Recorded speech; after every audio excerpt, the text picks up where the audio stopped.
Hey, what's up, everybody? I'm Mike Brancatelli. This is Psychedelic, and I'm with Brian James, the author of Traumadelic, Revisioning Psychedelic Therapy, How Therapy Culture Hijacked the Psychedelic Revolution, and What We Can Do About It. Brian also hosts a fantastic podcast called Howl in the Wilderness, which is on YouTube and everywhere pods are podded. Thanks for being here, Brian. Yeah, thanks for having me, man. I appreciate it. Yeah. I really dig everything about you, dude. I gotta say, from the introducing me to UG Krishnamurti, who I knew nothing about, to your collection of yeah, nice, awesome. Yeah, for people listening, I'm wearing a t-shirt with UG on it and one of his quotes, "Thought is your enemy." Mm, yeah, we'll have to expand. I'll have to have you expand on that a little bit. Yeah, and yeah, just a lot. Like I first became aware of you from the Medicine Path podcast, which I was turned on to by some mutual friends. We worked at a ayahuasca center together. I was there mainly in 2018, so I had kind of just missed you, I guess, there. And I was doing a podcast. I was doing Mycadelic, and so I was like, oh, cool. There's another guy here that's got a podcast. Let me check him out. And yeah, I've just been sort of following along and then just really, connected on how much of a Hillmanian you are.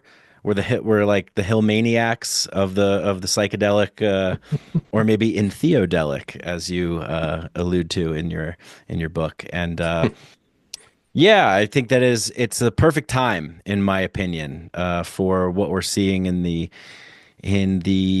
community. This word community gets thrown out, the psychedelic community. I feel like that's something that I have sort of identified with in the past as being a part of. It doesn't really seem to kind of exist. I like to kind of refer to what most people think of as the psychedelic community as the mainstream psychedelic establishment, or the MPE. Kind of MAPS and all the Johns Hopkins and everyone. So yeah, you wrote this tremendous book, and you've been doing a lot of great work, and you've been interviewing a lot of great people. Yeah, I guess we'll start a little bit with where do you see where do you see things in terms of what you identify as being the traumadelic culture? Where did that sort of originate from? Where did you start to sort of look into what was happening in the psychedelic space and the entheogenic space and the ceremonial space, ayahuasca and maps with MDMA and PTSD, healing and all this? How did that sort of emerge for you? And maybe give a little definition of it too. Of Traumadelic? Sure. Yeah. Yeah, well, I guess I was in the psychedelic world. I had been working with psychedelics for many years, particularly ayahuasca, but other psychedelics as well. And I'd been working as a psychedelic integration coach as well as a yoga teacher. And yeah, as you alluded to, I worked at an ayahuasca retreat center down in Peru back in 2017, 2018, around there. And as part of that, I started to do some training in different therapeutic modalities because people were looking to me for that. They would come for a one-on-one yoga session, it'd turn into a counseling session, and they knew I worked with plant medicine, so they'd often be talking about that.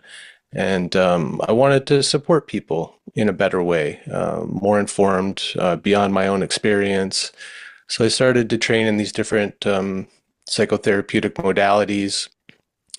And as I got into that world, I saw just how much trauma was a focus. Um, like what I saw happening in the yoga world in the previous number of years, where everything became trauma informed. Like every yoga teacher all of a sudden had to be trauma informed and put that in their marketing material and offer classes that were trauma informed. I saw the same thing happening in the psychedelic space. And I guess like I saw that as very limiting because I was coming from a more like transpersonal, spiritual background, having had a lot of experiences in that. And I saw the focus on childhood trauma as incredibly limiting, and that it was getting people like fixated on working with psychedelics in order to go back into their past to uncover the root cause of their trauma that was causing their adult problems. And so, I was doing some critical writing of this, just kind of like noticing, what I was seeing, and this term popped into my head, traumadelic. Um, I had previously talked about redefining psychedelic. I think it's been kind of wrongly defined as mind manifesting. If we look at the roots of the word, it would actually be better translated as revealing the soul or manifesting the soul. So that's where I see the kind of the roots of traumadelic culture is way back in the 1950s when it was first being defined as mind manifesting. Mm. And so what we're seeing now with using psychedelics to go into childhood trauma and uncover repressed memories and that kind of thing, um, it seems like a real focus is to reveal trauma. So hence the term traumadelic. Yeah. Yeah. Right. Yeah. Yeah. In the book, you write that the central monomyth of modern day healing culture is that of the wounded child. And it supports the fantasy that if we just uncover the root of our trauma, then we can heal ourselves, we can become better versions of ourselves, and that the trauma myth offers a simple answer, really, to very complex, deep-rooted systemic issues, um, and to the existential questions like why are we here? Who are we? Why do I do the things I do? And yeah, it's very interesting that the word psychedelic, right? Even in the beginning, we started to sort of overload on the mind. We're a very mind-centric culture, and get that pesky nebulous soul thing out of there. What is that anyway, right? So let's just focus on this.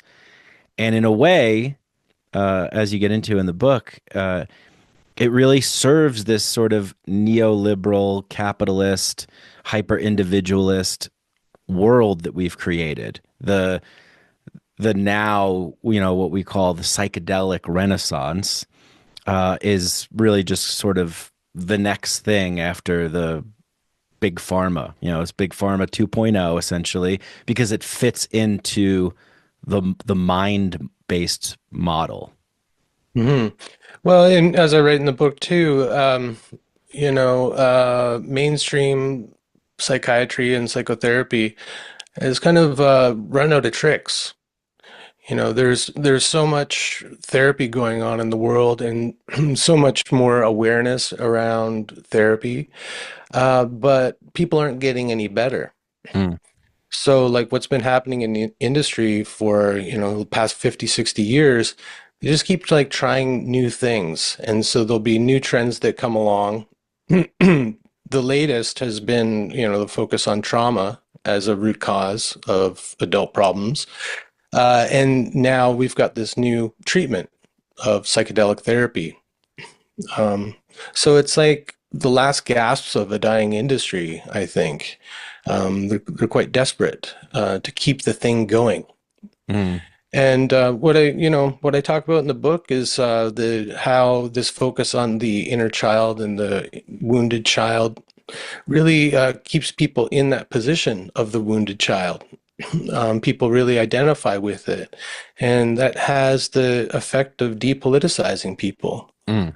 So all of a sudden, instead of trying to change the society or the culture that is so traumatizing, they're focusing on their personal trauma. And of course, the psychotherapy, one of the myths is that if we heal individuals, we're going to heal the world. Hmm. And that's been a predominant myth going back to Jung. Yeah. Um, Yeah. and while I think, it's really important to do your own personal work, we can't leave the therapy in the clinical space. Right. We have to take it out into the world. And that's one of the reasons why I really appreciate James Hillman is that in the second half of his life, that was his main focus. He would say that the therapy room should be a cell of revolution. Hmm. Hmm. I absolutely love that. I believe that to be true. It informs a lot of the way that I see things, and it is like re it's really interesting. It's almost like, you mentioned, you use the phrase like psychedelics have been co-opted, have been hijacked. I completely agree. There's this sort of like, we keep sort of, I guess, I don't know if it's like we're tricking ourselves or what, but there's this sort of like Reaganomics, like trickle down healing kind of effect that they think like, yeah, yeah, if you just do your work and everybody just does their work, then we're all like, all of a sudden, magically, the world is just going to be a better place. When we constellate the inner child as the central seat of focus for our healing, that's a never ending peeling of the onion. You could just keep going round and round and deeper, and it sort of leaves us like compartmentalized in this realm relegated to like doing the work. But there's a Hmm. lot of work that needs to be done, like actually in the world, that requires healthy, embodied, empowered uh, adults to like do the real integration, which is actually fixing the broken, sick, toxic society that is requiring us to go and seek the healing in the first place. Right. Hmm. Yeah, it's self-perpetuating. Right. Yeah. Yeah. Yeah, it's like a hamster wheel. Yeah, I mean, you look at one of the high priests of trauma culture, Gabor Mate, and he's in like I think his mid to late 70s now, and he's still talking about his childhood trauma and how much it affects him in his relationships. Hmm. Hmm. Um, so that's one of like the core beliefs is that it never ends, and we're always doing our healing work. Um, Right. Yeah. but at no point do I hear, well, okay, like you're good enough. Now we got to get out into the world and do some kind of cultural activism out in the world. Yeah. Well, So it's yeah. really, yeah, it's interesting because Gabor also wrote a book, what is it called? The Myth of Normal, Hmm. and where he's really talking a lot about the ills of society as well. And I actually didn't really read it, but heard about it. Did you happen to check that one out? No, I find his writing very dull, actually. So yeah, I kind of got the idea of what the book was probably about, but I haven't gotten into it. No. Yeah, I might have to check that out just to kind of see if maybe there's been any evolution in his thought. Because yeah, I completely agree. I mean, his career has been in as a child physician, right? Is that right? Not specifically, just as a general practitioner, that was his career. General practitioner, right? Um, I remember meeting his daughter-in-law at the time, and really that was sort of the central pillar that was being doled out to the pasajeros, and became sort of the dominant core system to work with the ayahuasca work at the place I was at. And yeah, really being kind of fascinated by it at the time and being like, wow, okay, cool. Like this is a way in. And in the book, you give a really interesting example. I wonder if you share the example of this sort of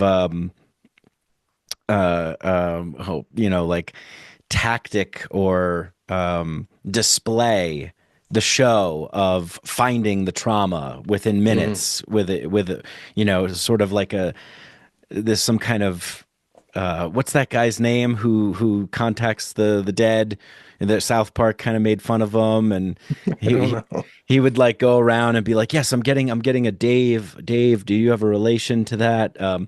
So there's like Hmm. sort of like Gabor does this thing. Maybe you could kind of explain a little bit about what he does in this setting in front of an audience. Yeah, I think I know what you're talking about. So, just for people listening, I back in 2019, after I was exposed to Gabor's work while working at that ayahuasca center, I did his training in compassionate inquiry. I was part of the first cohort of people being certified through that approach.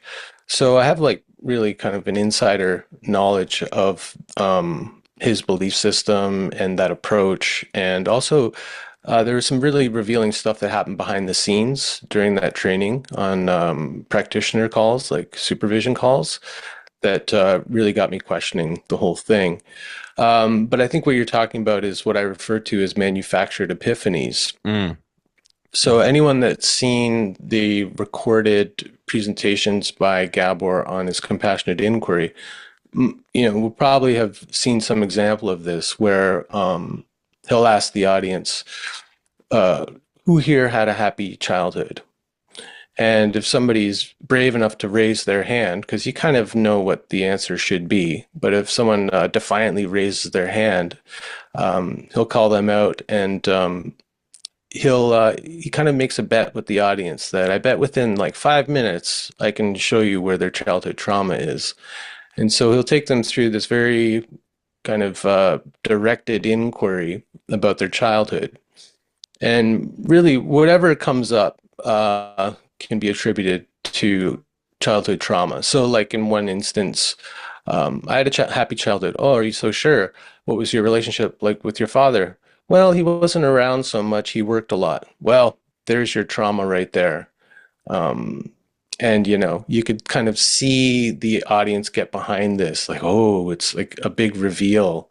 But I found it very manipulative. And you can see the same kind of thing happen in Tony Robbins seminars and Landmark Forum seminars. This is a pretty common kind of tactic to prove the efficacy of their techniques or their approach. Hmm. Hmm. So, in your opinion, why do you think that this is? Do you think that he is? Yeah, I guess give your opinion because I could hear some people saying like, well, he's done a lot of great work, and certainly trauma exists, and certainly there's been a lot of great healing that has happened. So yeah, just maybe I guess expand a little bit on what your kind of main critique is, or what you're shedding light on, and sort of the pieces that we're not totally seeing here, the bigger picture, the larger story, and where we find ourselves in this moment in time in terms of healing and therapy and psychedelic assisted therapy and whatnot. Hmm. Well, I mean, I have a lot of critique of him. But, after I got certified in compassionate inquiry, I was on their website. And so I would start getting clients who came because they saw or heard Gabor on a podcast or saw a video of him.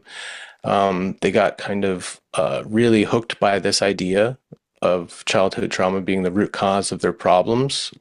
And Gabor would attribute the cause of any number of ailments, physical diseases, mental illness, difficulty in relationships, all of that in his worldview can be tracked back to childhood trauma as the root cause, right? So I get people coming to me with all kinds of different issues. And because they had been kind of indoctrinated into this way of thinking, their intention or their goal with me was always to find out what the childhood trauma was that was causing their problems. And I just found this incredibly simplistic, reductive, and very limiting. And I saw it over and over again. And I started to realize that Gabor was like a kind of guru figure who was doling out the panacea to people with any number of problems. There's like a universal cure for this universal ailment of childhood trauma.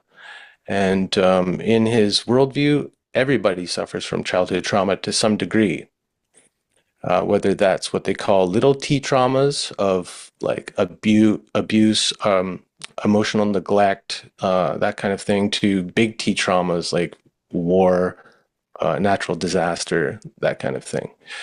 Um, so, I mean, I just found working with people who came with that mindset, I found it really difficult to expand beyond that because it was so focused on like drilling down and trying to get down to that root cause, like that one situation that was like their core trauma. Um, and Hmm. then there was like a number of things that I saw happening behind the scenes too that I was really disturbed by, actually. Um, Mm. and I don't know how much I want to go into those things, but yeah, I'm going to leave that one for now. Sure. Yeah.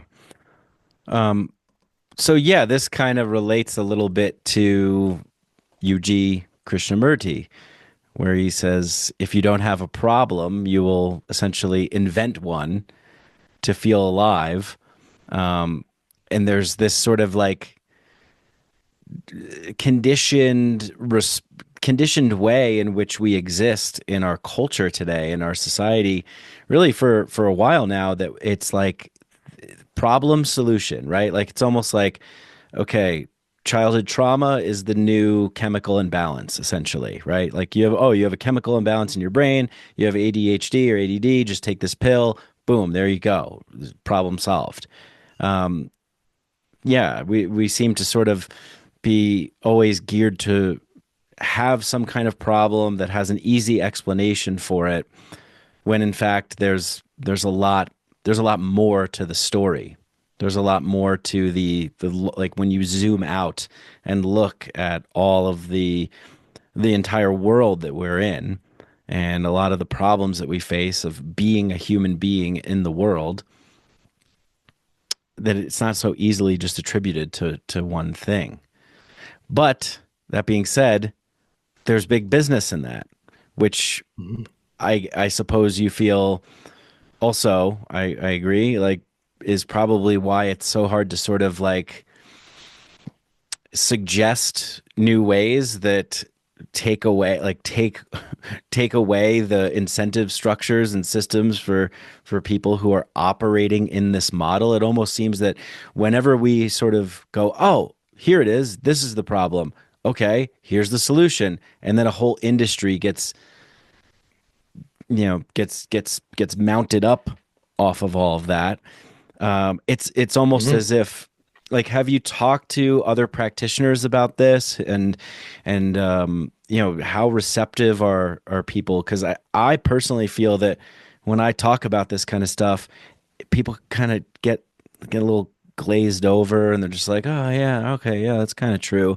But anyway, I got to see my clients tomorrow, and I got to fill my books and schedule my calendar. Like we're in an industry that's moving Mhm. on this incentive system to keep problems and keep sicknesses and Yeah. Well, I find, since I've been writing about this for the past couple of years, anytime I post something about this that's questioning the kind of central dogmas of trauma culture and the trauma industry, it can be like quite triggering for people who are quite invested in that. hmm Because, like you said, it's a whole industry, and it's a tiered system. It's like Gabor's compassionate inquiry is like a multi-level marketing scheme. It's very much like Landmark Forum. You've got him at the top, and then you've got the people who are his accredited instructors. Um, and then you've got like all the clients, but then you've got all the people going into the trainings and doing the workshops and all of that. So there's a lot of money involved there, not just for Gabor and the people who he runs his company with, but the people who are benefiting from their association with him and his fame, and and perpetuating this idea that childhood trauma, everyone's got it. It's the cause of your problems, and I've got something that can help heal you. hmm hmm So, but what I've been finding, actually quite recently, is that there seems to be a shift happening. And so I'm getting like a lot less kind of negative reactions to what I've been putting out there, and a lot more people saying, "Oh wow, I've been feeling the same thing, but I haven't heard anyone like really call it out and talk about it in this way or be critical." So I'm finding like there's some shift happening in the larger culture and in the zeitgeist. And so that's why I felt compelled to collect some of these essays I'd been writing and put it out in the book because I've been hearing the word traumadelic being used by people who I've never met. And they don't always attribute it to me, but I know the idea is kind of getting out there, and people are becoming more interested in it, in alternatives, in critiques of what has just been accepted for a number of years. So I'm hopeful that things will be changing, and I hope my book is a little part of that. Yeah, I hope so too. Yeah, in the book you mentioned this sort of deification of psychology as the modern mythology, that it's and kind of how you just laid it out there too, with like Gabor as like the high priest, and like he's got his disciples and the worshipers, and it does, like, not only is it driven by this industry, this incentive system, the business, and we all got to eat and we all got to survive, and so okay, don't rock the boat too much, just keep going. And some other people who are just kind of like really really latched on to this as an identity, of like, this is who I am, this is what I do, this is what I'm about. But yeah, I wonder if you could talk a Mm. little bit about uh, how you kind of mention Carl Jung and his influence, and sort of identifying modern psychology as being our new sort of dogmatic religion in a way. I know you Mm. also mentioned, Rupert Sheldrake in there too, who had some nice things to say about that as well. Hmm.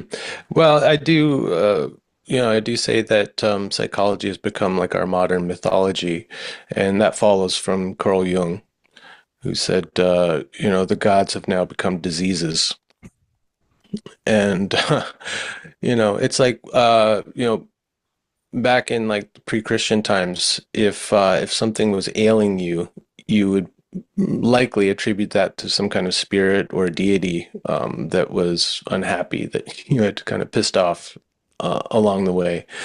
Um, but anyway, I mean that's just kind of like taken over as a way to explain who we are and why we are the way we are, and like really like with the trauma culture taking over, it's like people's sense of purpose is become just to heal themselves. Um, which, yeah, is like plays into this whole neoliberal agenda of isolating the individual. Margaret Thatcher saying there is no such thing as society, there is only the individual. Mm. I mean, so it's a big problem, and there's a writer, Catherine Liu, who I've been following recently. She's a social commentator, critic, and she's got a book coming out next year called Traumatized. And she goes really into the history of trauma culture, and she's very well informed on the political aspects of it and the political implications of it. So I'm going to be talking to her in the new year, and I think like both of our books will be like good companion pieces because she comes from this academic political critic position, and I come from like an insider position as a practitioner.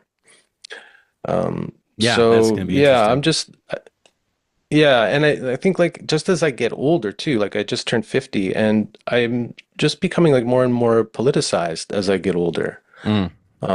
Whereas like in the past, I was kind of apolitical. It's a typical Gen X thing. It was like I'm just staying out of it. I'm focusing on art, music, and culture and that kind of stuff.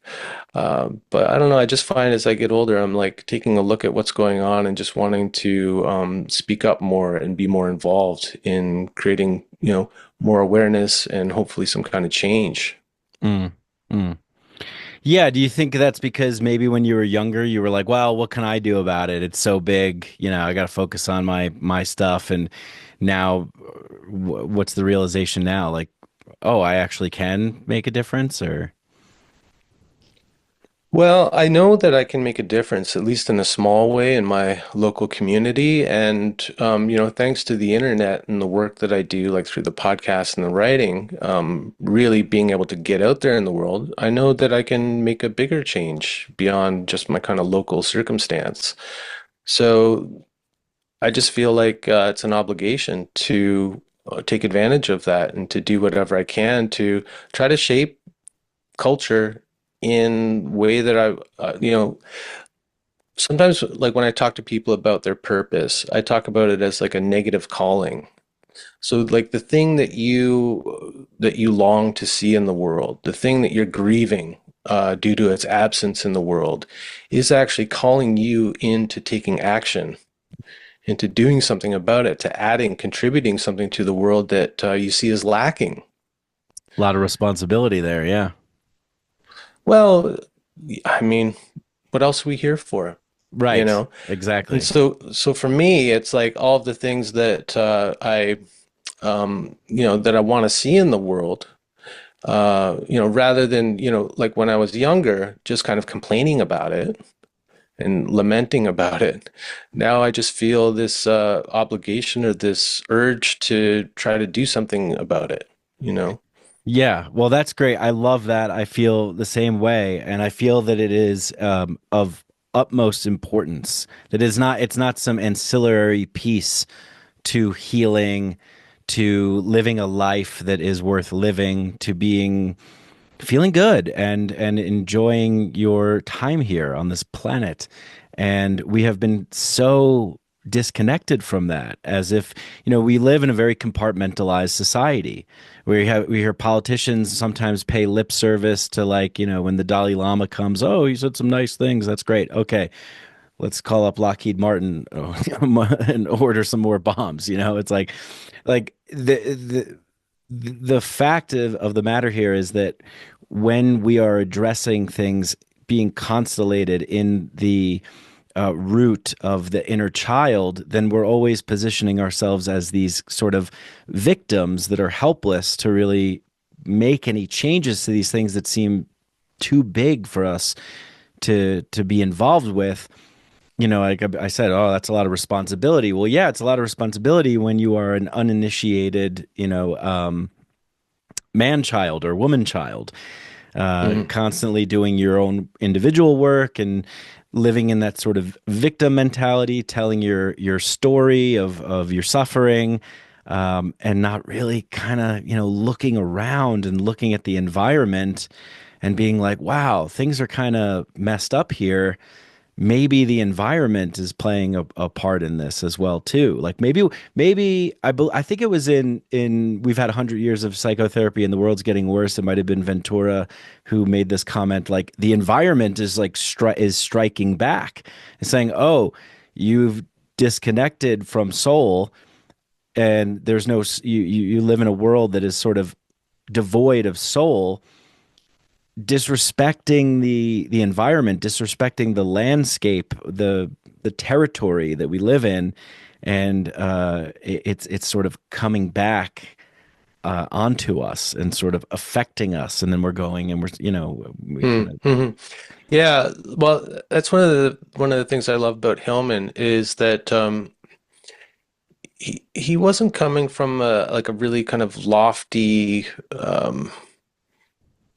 uh, how do I put this? I mean, what he was talking about in terms of lack of soul in the world was things like the ugliness of like the Costco or the Walmart, the street signs. Like people stop paying attention to the aesthetics of the world, and so that then becomes an assault on the individual soul, because every day we're confronted by this like ugliness in the world. And so, in some of his lectures, he would start railing about like the doorknobs in the office building, or those like styrofoam drop ceilings and the shitty harsh lighting. He's like, those are like what's assaulting me. These are part of why I'm feeling so terrible. right, It's because I'm yeah. surrounded by all this ugliness. And so, like, as an artist and creative person, part of the way that I want to help recover soul in the world is just by like offering things that are beautiful and trying to live a beautiful aesthetic life, um, and not adding more ugliness to the world. Right. And I think so much of the aesthetics, one of the reasons I think why I have a reaction against trauma culture and healing culture in general, a lot of the new age stuff, is that the aesthetics are so bad. Right. Like everything is just so kind of ugly. Hmm. And of course, like everybody's using the same templates to put stuff on social media, and it's just like there's a blandness and ugliness to so much of it. I think that's Hmm. part of like what's always repelled me from it and kept me on the outside, which of course like then gives me the perspective of someone not really inside of it. And so then I think I maybe have a different view of it and can critique from that position. Hmm. Hmm. Yeah. Yeah. I mean, I really do see this as being very valuable, very important, very significant. And I'm even thinking about it in terms of the indigenous and the Shipibo and the people that we've worked with and other cultures and other traditions throughout the world, throughout history, who understood this sort of, animistic concept of like living in reciprocity and harmony with your environment and really treating it in a kind, compassionate, loving way, as a part of also being whole and healthy and complete yourself. That you can't really separate from that. I think that I also see as playing a part is like, you can like drive to your psychedelic assisted therapist's office in a gas guzzling, Humvee, and get out and talk about, your trauma and your experiences, and then you go home to your, apartment complex and this concrete jungle or whatever it is. But Mm. there's something, it's just like we sort of we artifact the world, like even like, well manicured shrubs and bushes and these sorts of things, and how that sort of also plays a part in terms of the larger aspect of what do we talk about when we talk about healing? What do we really mean when we say we're working on ourselves and we want to heal? It's goes back to that Judeo-Krishnamurti quote. It's no measure of health to be well adjusted to a profoundly sick society. So in a way, the environmental landscape, the infrastructure, the design, the aesthetics is I feel deeply important to this whole process. Okay. So you said a lot there, but let me kind of just back up. Yeah. I mean, if you look at tribal societies, so much of their time is spent creating beauty. And, in an animistic worldview, everything's got a purpose. Everything in the world has got autonomy. It's got its reason for being here.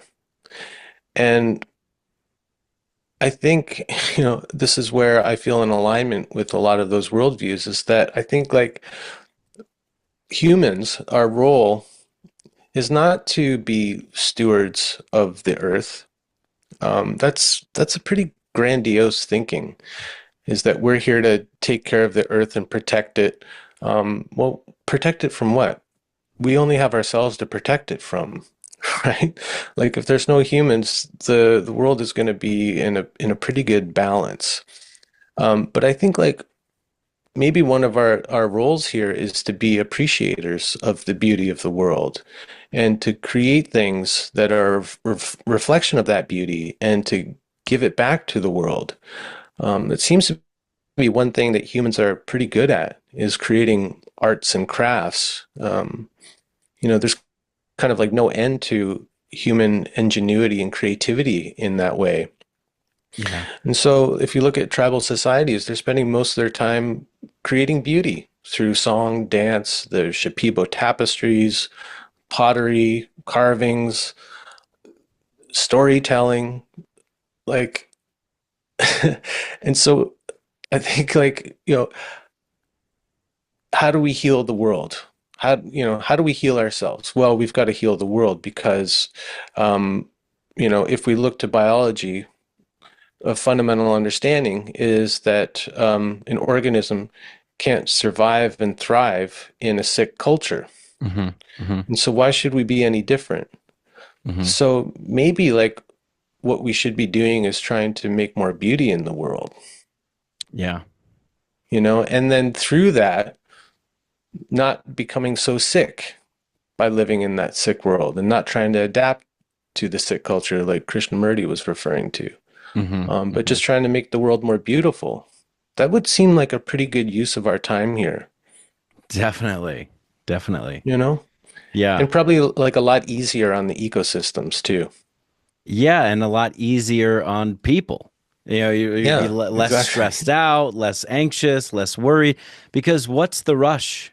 What are we all rushing around to do anyway? Survive? Why? Based upon some abstraction, something that we invented. Money and the economy, and of course, we're always going to have stuff like that, but the pace that is demanded of people. That's where I really, that's what really grinds my gears is why are we living at such a fast pace?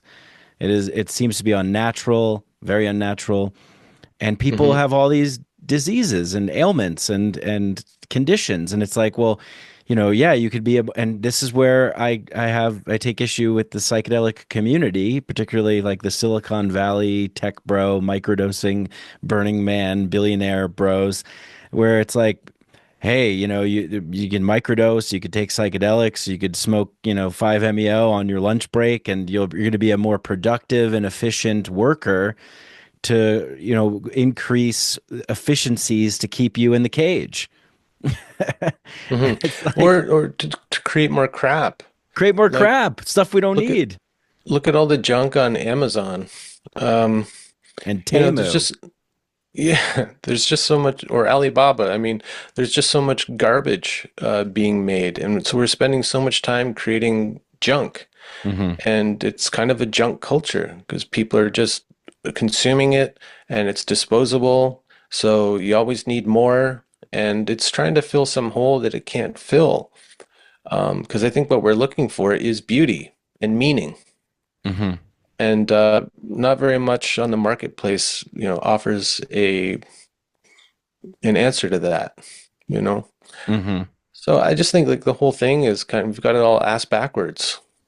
Yeah, definitely. You mentioned in the book that you start talking about like, okay, so traumadelic culture, therapy, the inner child, like all this stuff that we're doing, everything that we've been talking about. Okay, all right. So what's another way? And there's two words that just pop up to me that you wrote about, you spoke about. It's like one, imagination, and two, the slow unfolding of discovering who you are and your place in the world, and actually maybe three, the your own personal myth. Hmm. Well, I think a part of it too is like for me, it's valuing eccentricity. Think about any artist in history who has created something lasting and substantial. Most of them weren't well-adjusted people. They were eccentrics, they were outsiders, they were difficult, they were quote unquote problematic. But they created beautiful pieces of art that have lasted long past their own lifetime. Hmm. So I'm not sure this notion that we should all become well adapted, nice people is good for the culture. Right. So Right. just starting from that premise, like that's kind of like the foundation of the whole therapy culture, isn't it? Is to become like nice, well-adjusted people who all get Yeah. along. Right. Yeah. There's something really wrong about that. Yeah. There's something I really, think so, but I yeah. feel like the lone wolf in the wilderness, crying out saying this. And that's why I love Hillman is because he was one of those lone wolves out there, talking about this and complaining about it. Yeah.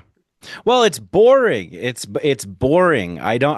I I have found myself at psychedelic conferences and gatherings and meetups and, over the years, just being bored with with Yeah, they're with boring people. And people and boring ideas. yeah, and it's like, why? This is the most colorful, imaginative, beautiful, infinite tapestry that we can collaboratively weave a beautiful existence together with. And it happens most often in different settings, and in recreational settings, in concerts, at music festivals, at private, gatherings with friends and stuff. We play, we're silly, we're creative.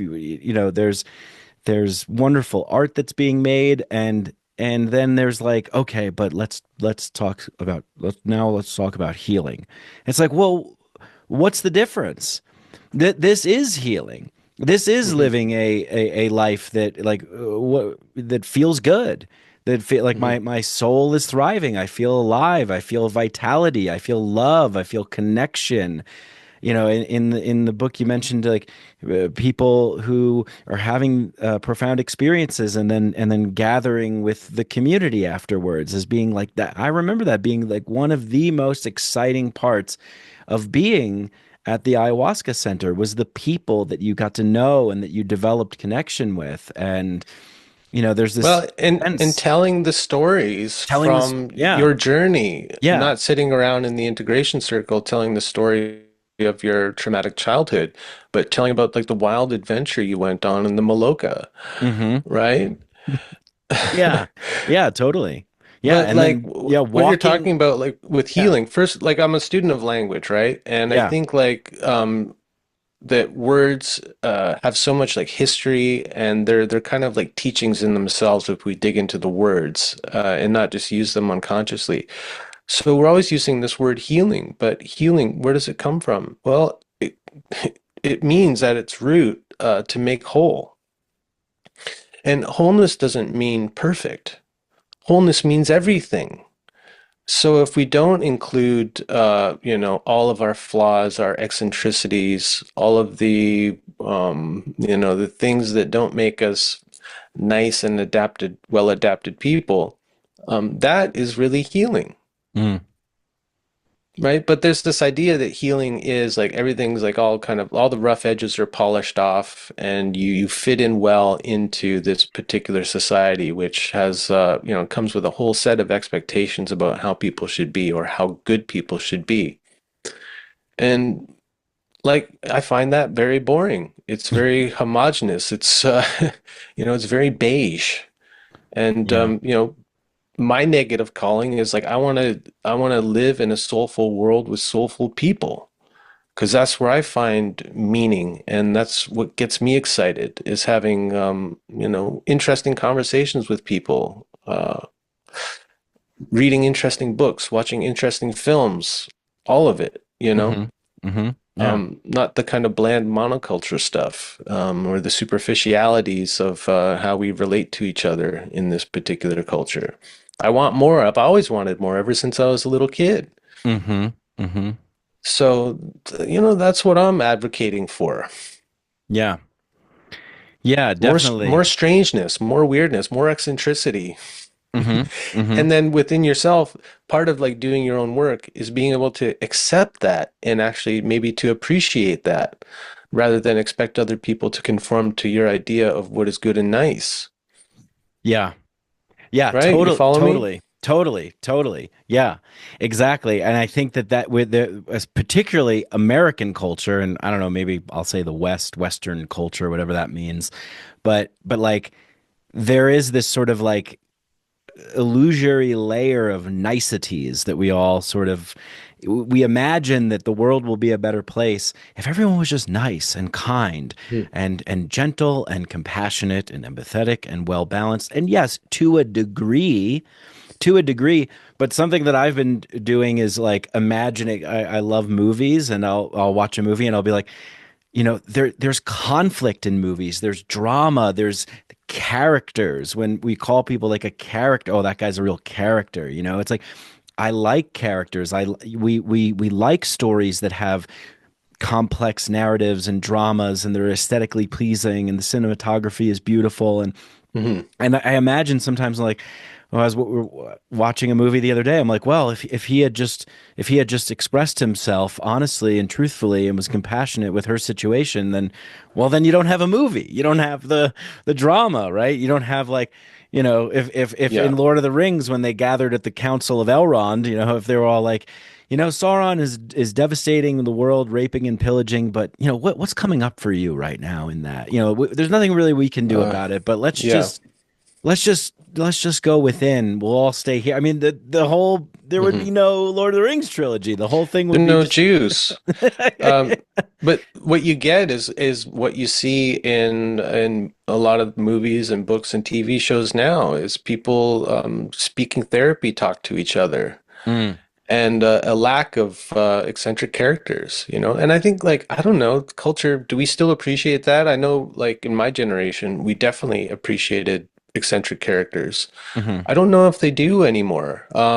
But like, just in general, I think people will accept someone like, let's say, like a Tom Waits, you know, as long as he's like on the stage, he can be as weird and crazy and unpredictable as he wants and will enjoy it from a distance.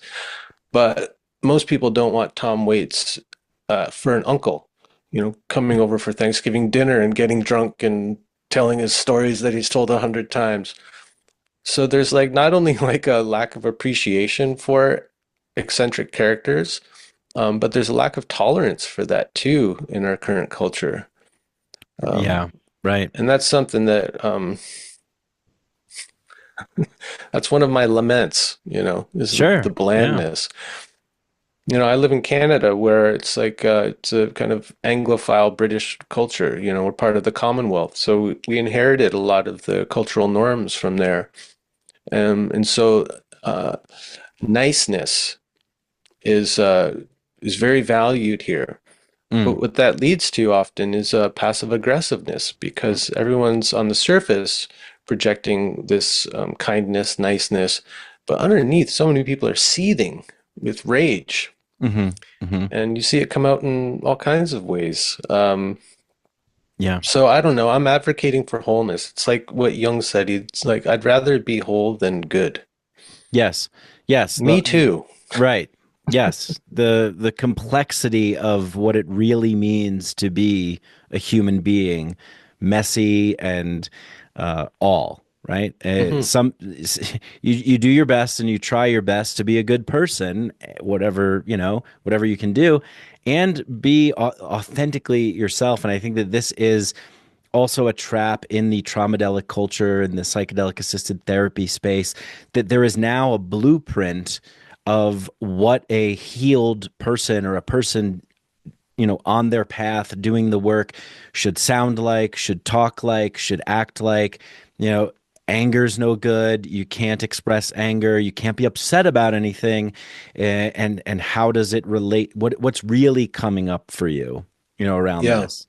Now, I remember at my time, talking to somebody at the place I worked at, when I was there as a pasajero, as they call it, as a guest, really pissed off about the way government and corporations and greed and wars and just like we got to do something, and being redirected to like, well, what does it really mean for you? What's really coming up for you? Like, Hmm. and Or why does that make you so angry? why does that make you so angry? Right. Yeah. Yeah. In It always in gets put back on the individual. And like Gabor Mate is famous for this. right. Yeah, Um, you talk about this in the book. You give an example of the dog on the street and Yeah, well, this is one of those things that happened behind the scenes, and I felt I could like reveal that one in the book and avoid libel. But because there's some things that that's why I'm hesitant to talk about them because yeah. he's got a lot more money than I do. Yeah. Yeah. Uh, but yeah, one of the things that came up was this scenario where someone's on the street and they're like abusing a dog. And what should you do in that? Well, he's got this idea that we're 100% responsible for all of our emotional reactions, right? So if I witness a guy beating a dog on the street and I get angry, well, that's mine to deal with. I have to figure out like why this is making me so angry. And I questioned him. I said, like, well, isn't it our like civic responsibility to go over and try to stop this from happening? You know, whether it's a dog or a child or a woman on the street, you know, someone that's vulnerable. Shouldn't it be our obligation to step in and stop this? He said, no, that would be an act of violence. Even to tell the person to stop would be an act of violence. You know, the most he would give me was, well, It's you could absurd. say, you know, what you're doing is making me angry, and I'd prefer it if you stopped. Wow. Something like that. And then, of Wow. course, you're supposed to go home and process why that got you so angry. Oh God. Yeah, and it Yeah. probably has something to do with your father beating the dog or something, you know, Right. when you're a Yeah. child. I mean, it's just, I see yeah, that's totally wild.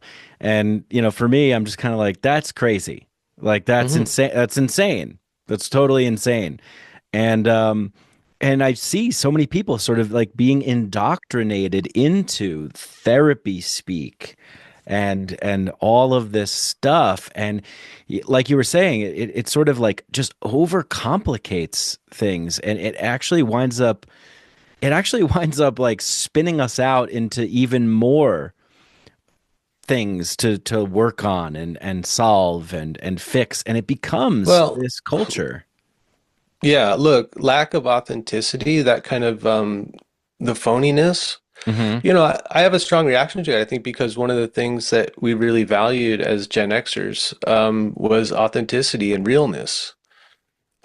Like the worst thing to be would be like a phony.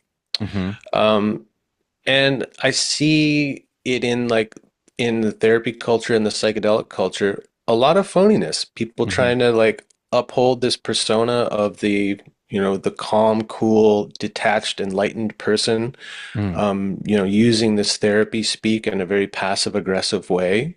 Mm. And that always just rankled me. And I think like what that leads to ultimately is us feeling even more disconnected. Because we could Hmm. pretend that we're in community and we're having all these meaningful connections, but if it's all inauthentic, if it's phony, then we're not getting the real connection. We're not really showing up as our whole self and being accepted for being our whole self and being appreciated for that. And we're not doing that for others. So it ends up people are still just as disconnected as they are always in this culture. Um, they call it an epidemic of loneliness. Well, it's because people are afraid to be themselves, and other people have little tolerance for other people's eccentricities and fallibility and all of that, right? So I think it just adds to that feeling of disconnection. Mm. When if we were just more real with each other, we'd feel a lot more connected. Mm. Thank you for sharing that, brother Brian. That that really touches me in the heart chakra. I commend and respect you for your braveness and courage. Hmm. I see you, brother. Well, I just need to take a moment and take a breath into that. Oh, one of my favorite things, like this kind of passive aggressive thing, is like, um, let's take a breath together. Like kind of like forcing someone to breathe with you, to a train with you. I Yeah. mean, no Let's thanks. attune together.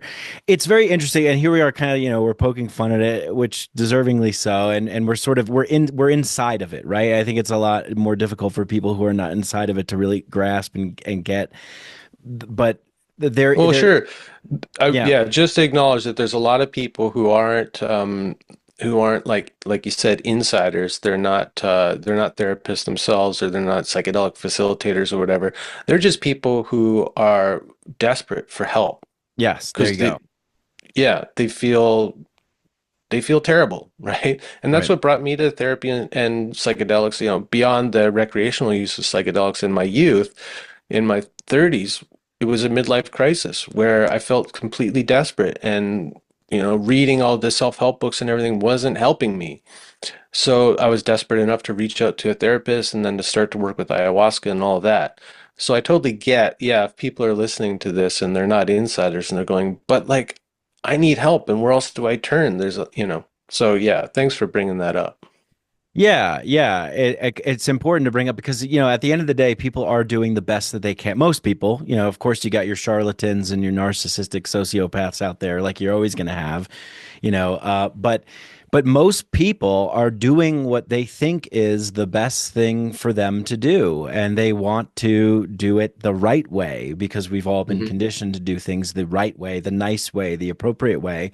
And it is sort of, you get this effect now that psychedelics have sort of gone mainstream and healing and therapy culture is mainstream. There is the mainstream effect of, like, people coming into the scene, and they never listened to the first album. They don't know the whole thing. They bought their ripped jeans from the Gap for $100. They didn't make them themselves. There's a sort of poser effect, but at the end of the day, they just want to be a part of something, and they want to help themselves, and they want to maybe help others too. And so, Yeah, yeah. and look, a lot of people come with like very good intentions, people who want to help, whether that's being a coach or a therapist or a facilitator of some kind. They want to help and they want to do it in a way that's responsible.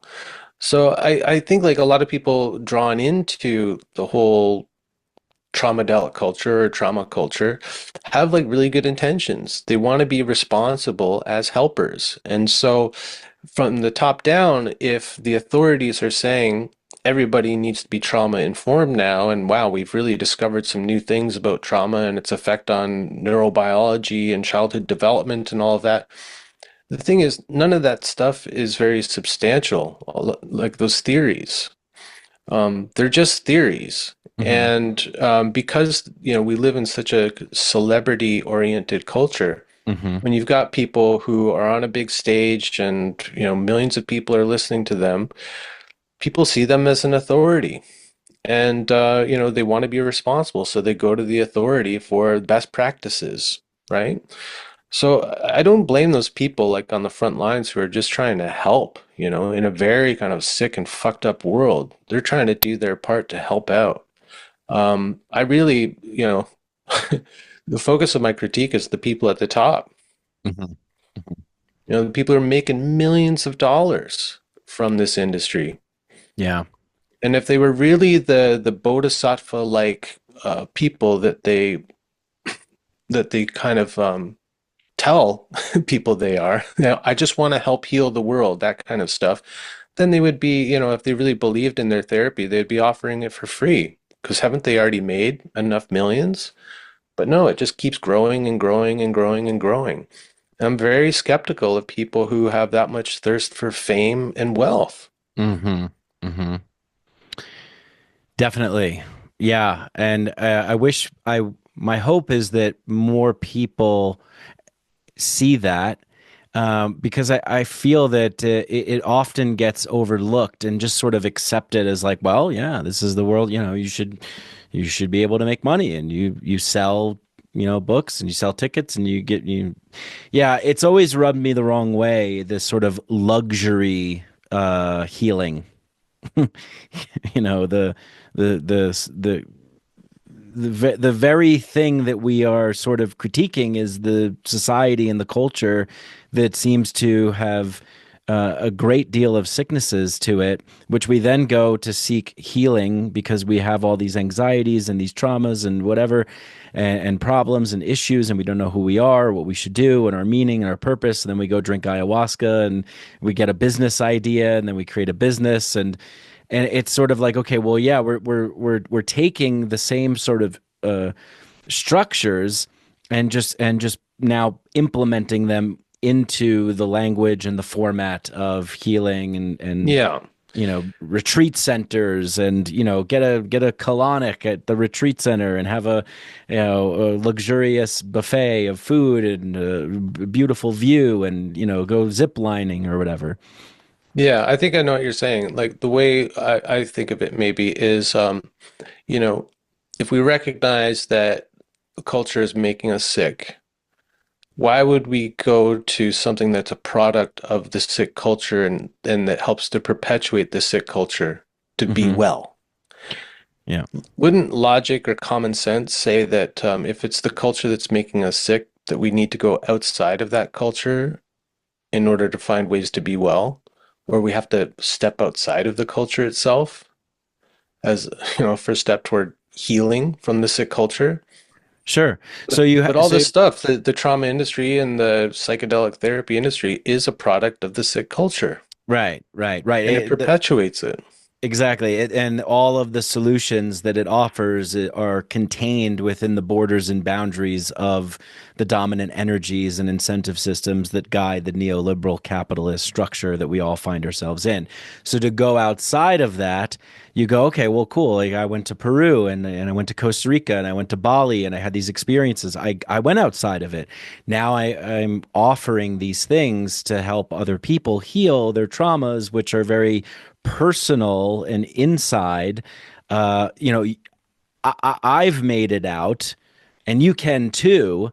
And we'll find whatever that thing is that's calling to you, right? So it's sort of like you have an experience, but then you wind up creating like a business that is from the old world that you left, but now it's in the new world, just branded with new imagery and symbology and Right. language and stuff like that. Mhm. And you're trauma informed, and so you're telling people that they could come and they could do that too, right? It's like back to the MLM thing, Mhm. and it's like you keep telling it's your personal trauma, and we keep reinforcing, telling people to go look within, and we tell our stories over and over. Just as Hillman says, like it's not so much that the trauma that is killing us or making us worse or suffering, but it's the retelling of it over and over, and then we keep exacerbating the problems because we're perpetuating the myth of the individual self, which is at the root of the culture that we're trying to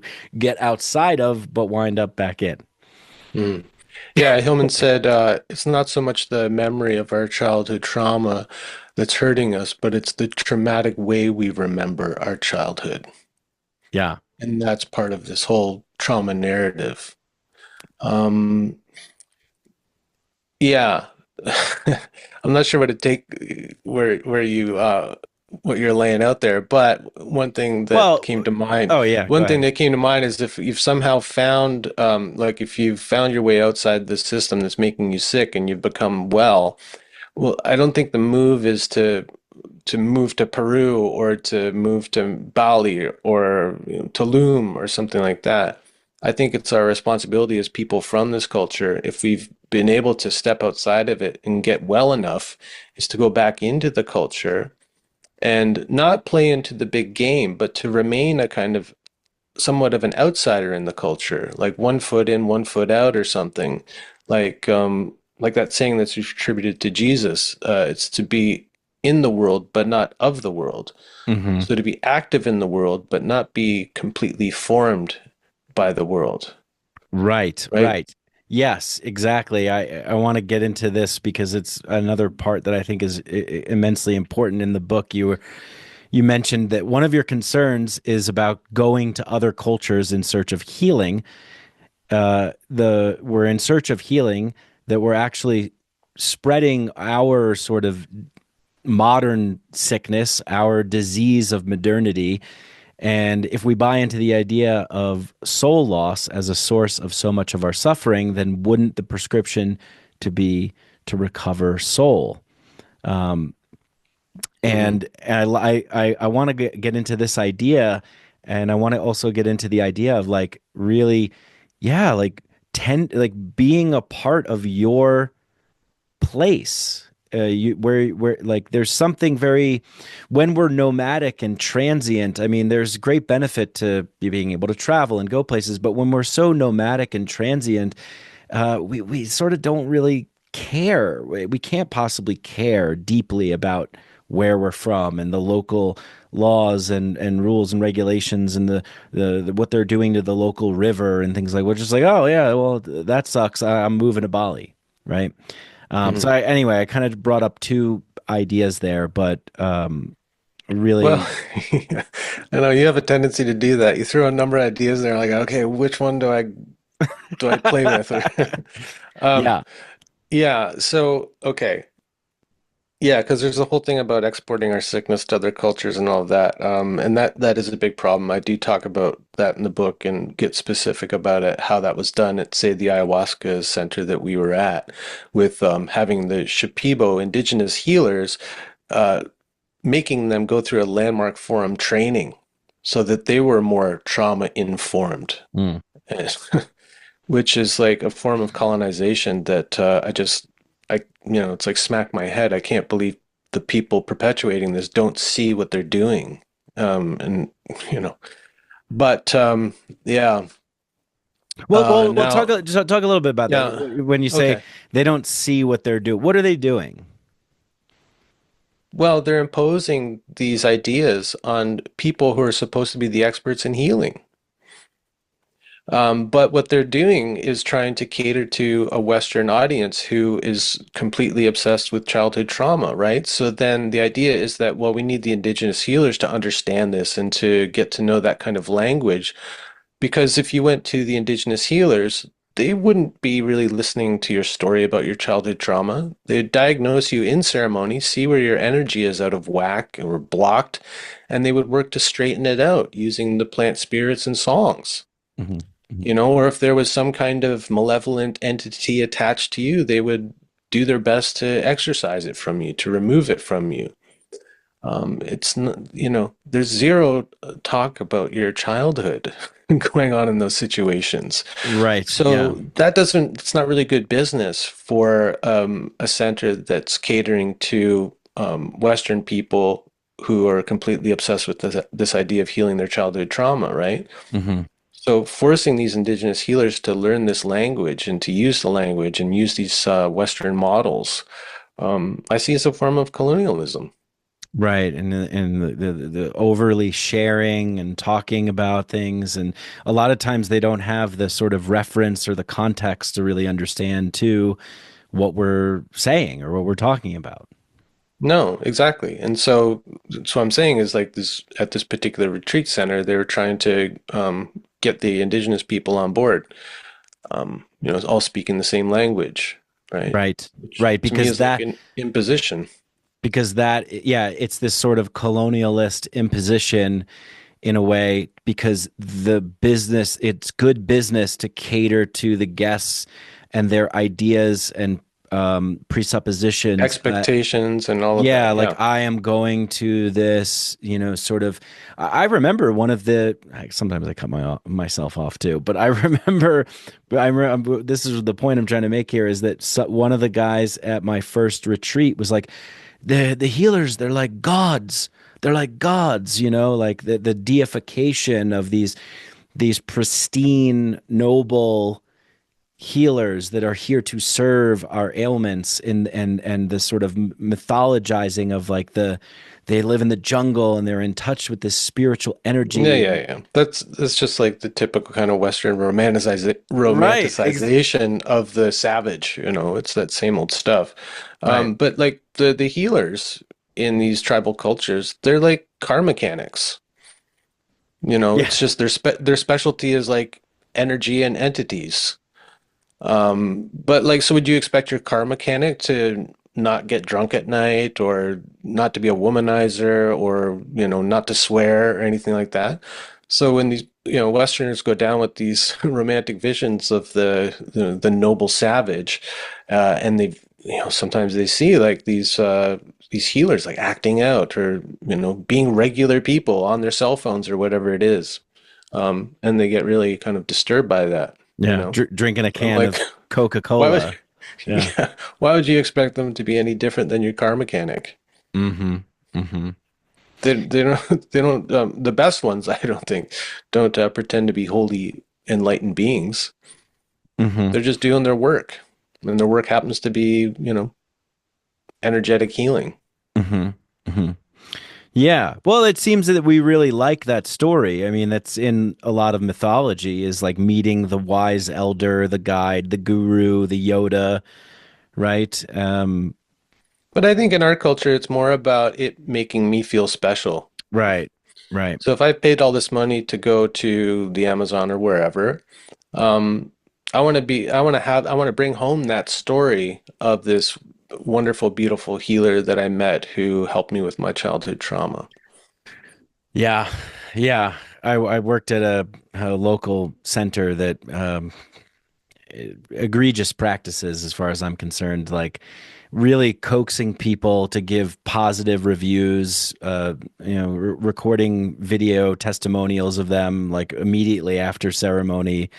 Mm, The if you go to their website, it's all about like the transformation, the healing. It's unbelievable, but there's nothing in there about the realness of like the depth and the breadth of what it means to sort of, I mean, the depth, as you say, like depth psychology, Jung and soul and encountering the numinous and the sort of messy complexity of the totality of what it means to be a human being alive in this world. This website's all, just they just want to show the hmm positive glowing transformation. Yeah, the shiny, happy people. Shiny happy Um, people. but what healing really looked like is you being less well adapted to the society that you come from. Yeah. Yeah.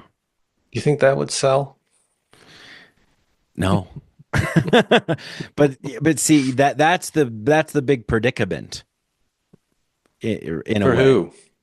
Well, for guys like us. Hmm. Well, I don't know. Why is it a predicament for you? Well, it's a predicament for me because I remember a Ram Dass quote like in one of his lectures. He said that he's just like the kid that's outside the door saying like, "Hey, come out and play." Like I've kind of felt like that my whole life too. Just like, why do we do things the way that we do them? Let's do them differently. Hmm. Um, What, and so you mean you feel like you're in the minority or you're a bit of an outsider? I feel that I'm in the minority. I'm a bit of an outsider, and yeah, I get frustrated with having to conform and adapt to the way that things are. But Yeah, wait, you've learned that, okay, I'm sure by now, just having known you a little bit, you must have some appreciation for your outsider status. And you must be thankful that you see things differently sure, than but maybe I the way most people do. 100%, and I would like more people to. I would like to invite more people in. I would like to. But if it's more people, then it becomes the mainstream and you're no longer the outsider. Well, I'd So like to what if, break out of that what, dichotomy. oh, really? So you want a homogeny? No, no, no, no, Oh, no. okay. Well, okay, all right. What I'm saying is that I, Can you embrace your role as an outsider? of course, but ultimately, what I'm getting at here is that wouldn't it be nice if there was a little bit less suffering and a little bit more, um, you know, balance in Less the suffering. world. People have been trying to get rid of suffering for I didn't millennia. say get rid of. I'm not talking about getting rid Yeah, of, yeah. but I'm talking about really just sort of mm, a real practical, grounded. I want more adults in the world. Can we just say that? I would like more adults in the world. Yeah, I wouldn't mind that either. The thing about suffering, like, yeah, we're never going to get rid of suffering, right? It's part of the human condition. Sure. Um, but there's this whole, like, one of the things I love about yoga is that it recognizes that, like in Buddhism, first truth is like life is suffering, or suffering is inherent to life, let's say, Hmm. because not all of life is suffering. But then yoga recognizes, okay, well, there's this whole category of suffering that we'll call unnecessary or avoidable suffering. Right. And that's the stuff that we can work on. Hmm. And what yoga attributes most of that stuff, the avoidable suffering to, is your over-identification with in Jungian terms, you call your persona. Hmm. And so the goal of yoga, which, means union, the first step of yoga is to disunite from that identification with the ego, the false self, whatever you want to call it, and to start to identify more and more with that which is more inherent, that Hmm. which is more ever present within you, that awareness, whatever you want to call that. I call it the soul. Um, so that would decrease suffering and also make people a little more accepting and easygoing and relaxed because they would recognize that the illusion is that you are this guy Mike and you've got all these qualities you associate with yourself and you've got this role and all of that. And that's why people become so attached to that and so defended around that. And like all the ideas you have about how you should be and how other people should be, right? So if you can start to dismantle some of that stuff, you can just relax into who you are. And you can also relax and allow other people to be who they are more and more. Sure. Yeah. So that's what they kind of, I don't want anyone to be the same or to be on my side or anything like that. I just want people to relax. Yeah, that's well said. Well said. Yes. Yeah, relax a bit, maybe calm calm down a little bit, like come to your senses a little bit. We'll stop Uh projecting so much, stop trying to make other people more like how you think they should be. That's like the root of so much of our problems today. okay, yeah. Like So not accepting difference, you know. it's amazing. Yeah, it really is. I mean, I think it has been the main problem of civilization since the inception of it. It's like, It's all pretty right, well, big. yeah, these people over here are different than us. We don't think what they're doing is right. We need to change them. Yeah, there you go. Or we It's need to eradicate them or we need to eradicate them. Yeah. because they don't seem to want to change and come over to our way of seeing things.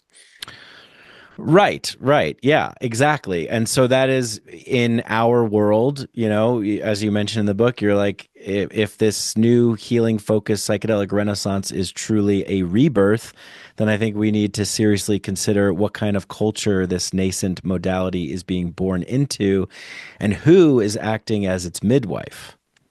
Hmm. So that's Yeah. that's that's If that's only kind people would question that. well, yeah. So that Hmm. is with the hope of the book really getting out there and people kind of like being receptive to these ideas. As I'm saying hope, I'm immediately I hear Hillman in my head going, "Hope is one of Pandora's evils." It's like what's the Well, last look, if evil you to don't come out of have the box? if you don't have hope, you're not going to act. And I know Right. like Hillman, used to rail against the idea of hope, but like if he didn't have hope, he wouldn't have written so much and talked so much about the things he was saying that he thought were problems, if he didn't Hmm. hope for some kind of change or awakening or something. All right, perfect place to get into as we land this pod. Uh, what is your hope? All of your writings. I mean, of course, I could probably guess. I could sum it up, but I want to hear from you. I got you here, and you've written this wonderful book, and it's amazing. I mean, this collection of essays and how you've coined this term, traumadelic culture, and we have talked a lot about the issues and the problems and the ailments and where we see flaws and poked a little fun and everything. But you also do get into, what you feel is maybe another way to go about things. And Hmm. what do you hope for? Uh, let's start there because let's start with Yeah. what is your hope for? Yeah. Yeah, people Well, reading this. what I say about the book is that the essays are basically me putting psychedelic therapy on the proverbial couch and giving it a taste of its own medicine. So the first part of the book is like an analysis, what I think is going wrong with the whole thing, Hmm. and then the second part is like a treatment. And it's basically like a bunch of ideas or suggestions. And so my hope is that really that people start to question the accepted narratives and the unquestioned authorities, start to think for themselves, start to probe a little deeper, start to expand their concept of what healing looks like, um, and start to like imagine different ways of doing things that don't just perpetuate the same old systems, that we've been talking about for the past hour or so. Hmm. And so I offer some suggestions on what that could look like. So the subtitle of the book is Revisioning psychedelic therapy, based on Hillman's book from the 70s, Revisioning Psychology. I love that word revisioning because it's something like co-creative. It's something ongoing. I'm not giving a prescription. I don't know what it's going to look like for us to, as Westerners, utilize psychedelics in a better way. Hmm. But I have some ideas of what it could look like and taking cues from indigenous cultures. But I think like for something really to emerge that is a kind of Western shamanism, that it's going to require a lot of people who are open-minded and creative and kind of renegades who are willing to experiment. Mm. Because I think the creation of new forms, new ritual forms, new approaches to healing always requires, well, like a spirit of risk and adventurousness. Because if it's something new, we don't really know what it's going to look like, and we're probably going to make some mistakes along the way. So I think like we need to allow for that. Yeah. But obviously, like if things aren't working, we need to do something different. So Yeah. that means we have to like step outside the box and really start taking risks or, try new things. Because, Yeah. we've had 150 years of psychotherapy and the world's getting worse. We've had 60 years of psychedelic therapy and things are getting even worse. Right. So what are we going to do? Yeah, right. Yeah, you mentioned a failure of imagination, which I just find so funny because that's exactly what they said after the 9/11 attacks. I was like, well, it was just Mm. a failure of imagination. And it's like, well, yeah, I think that's an Yeah, I epidemic. mean, Hillman writes about that, but they've used that phrase to account for um, a lot of things throughout American history. And I think this is one more, Sure. and it's a failure of imagination. And so that's what I'm kind of hoping for is people start to open up their imagination. Right. And, like Jung had this premonition toward the end of his life. He recognized that we were kind of a post-Christian culture in the West. And psychology was kind of filling a gap there. It was giving us like a new mythology. And I think Hillman took that further with his polytheistic psychology. Like Jung was still very monotheistic. Like for him, the self was central and the self was everything. And the self for him was like the imago Dei, the God image. And Hillman took it further and he was more influenced by pagan Greek culture. And so he saw the soul, the psyche as being polytheistic, that there are many kind of different images and entities and gods living within us. And we need to kind of account for all of them. Hmm. But Jung had this premonition toward the end of his life. Okay, like this, Nietzsche was right. God is dead. Christianity is no longer working. We've got some things that kind of fill in the gaps while we're in this liminal space of transition, but something will emerge. Some new religion, let's say, will emerge in the West. But he thought it would take like 500 or 600 years. Mm. So, we're still in the kind of like nascent stage of whatever's next. And I think like a big part of what's happening now is we're seeing that the old systems no longer work, but people are really still trying to hold on to them.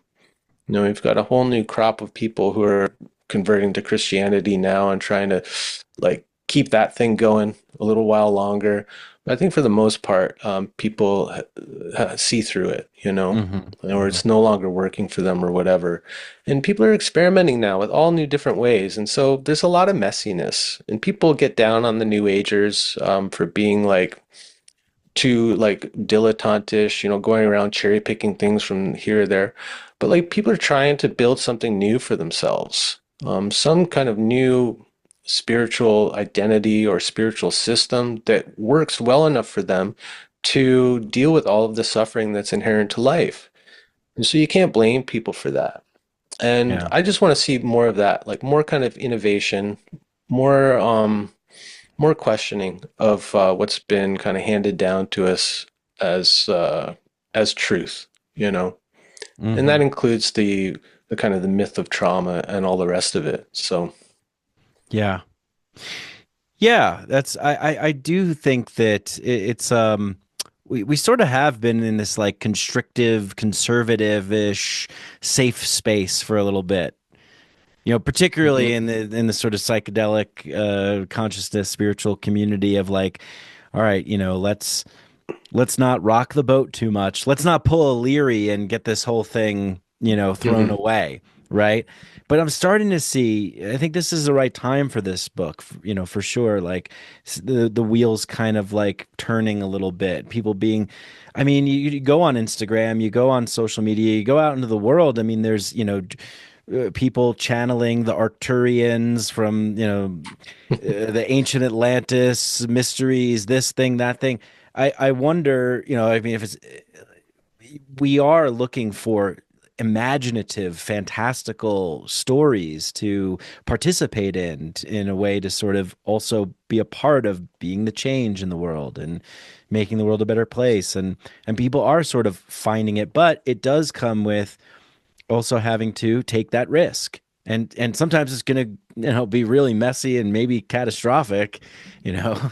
Maybe you wind up with another cult or something. But I think Yeah. the one-off detrimental cult here and there, as bad as that is, that causes harm and things like that, is better than the systemic hierarchical sort of neoliberal traumadelic culture that has taken over and hijacked the psychedelic space. Like, get it into the hands of the artists, the rebels. I believe you say this in the book too. Like, get them into Hmm. the spirit of creation and art and beauty, and let's not be afraid to take risks and to do things without always worrying about the safety protocols first and foremost. Of course, safety is Yeah. important, but just really. Well, is safety important? I mean, look, transformation, if and especially radical transformation, ain't going to be safe, you know?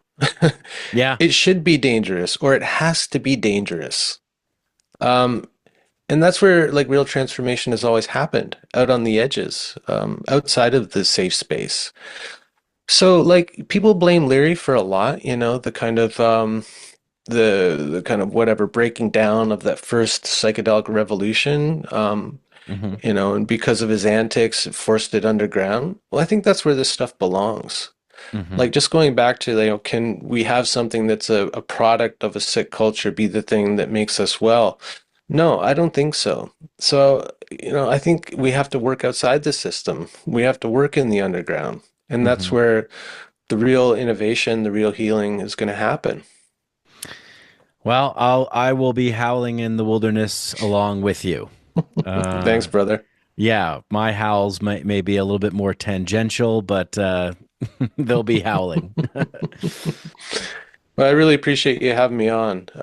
I've got to run, but it's been great talking with you, man. Yeah, it's been great talking with you. The book is Traumadelic, Revisioning Psychedelic Therapy, How Therapy Culture Hijacked the Psychedelic Revolution and What We Can Do About It. Brian James, Howl in the Wilderness podcast. Keep howling.